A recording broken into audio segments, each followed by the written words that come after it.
Pour poser des questions à vos élèves, tout d'abord, vous devez vous assurer d'avoir donné une carte à chacun de vos élèves.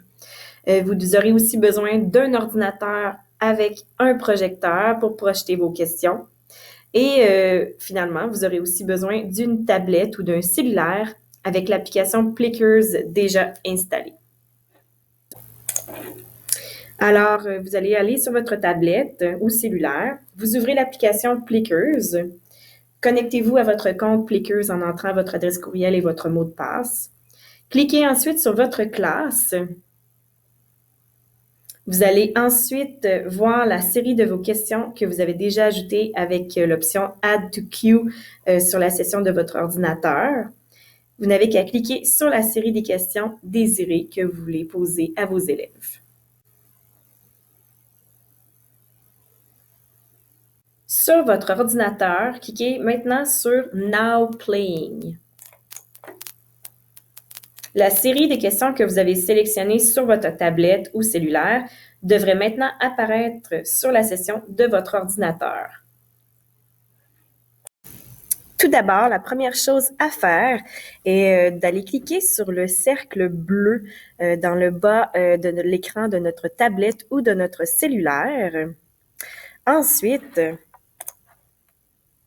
nous demandons aux élèves de prendre leur carte et de répondre à la question en mettant les lettres A, B, C ou D vers le haut.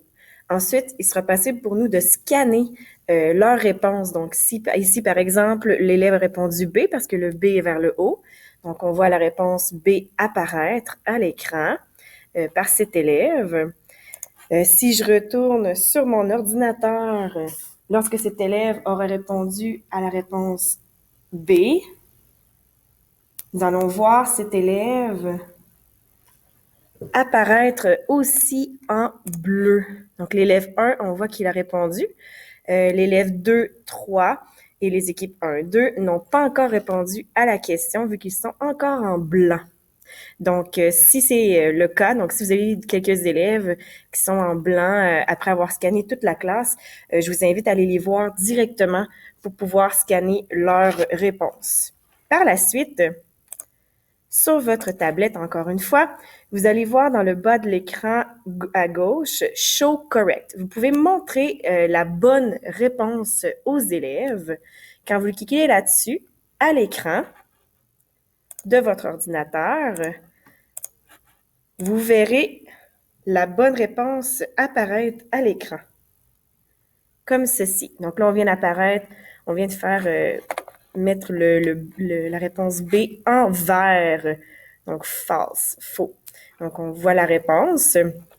Si on retourne sur notre tablette, dans le bas à droite, vous pouvez voir aussi Show Graph, donc montrer un graphique des bonnes réponses en prenant compte du nombre total des élèves dans la classe. Donc, si je retourne sur mon ordinateur, lorsque je vais cliquer sur Show Graph, on va nous montrer le pourcentage d'élèves qui ont réussi la bonne réponse dans la classe. Donc, en ce moment, il y a seulement un élève qui a répondu. Il a eu la bonne réponse, donc c'est 100% de la classe qui a répondu la bonne réponse à la question. Une autre option qui est possible de faire sur notre tablette ou notre cellulaire, c'est de changer de question. Donc, dans le bas de l'écran, à côté du cercle bleu, il y a des flèches. Donc, quand vous cliquez sur les flèches, vous changez de question, tout simplement. Et la nouvelle question va aussi apparaître sur votre ordinateur. Sur votre ordinateur, vous pouvez cliquer sur Student List dans le haut, juste ici de votre écran, pour choisir ce que vous voulez montrer à l'écran.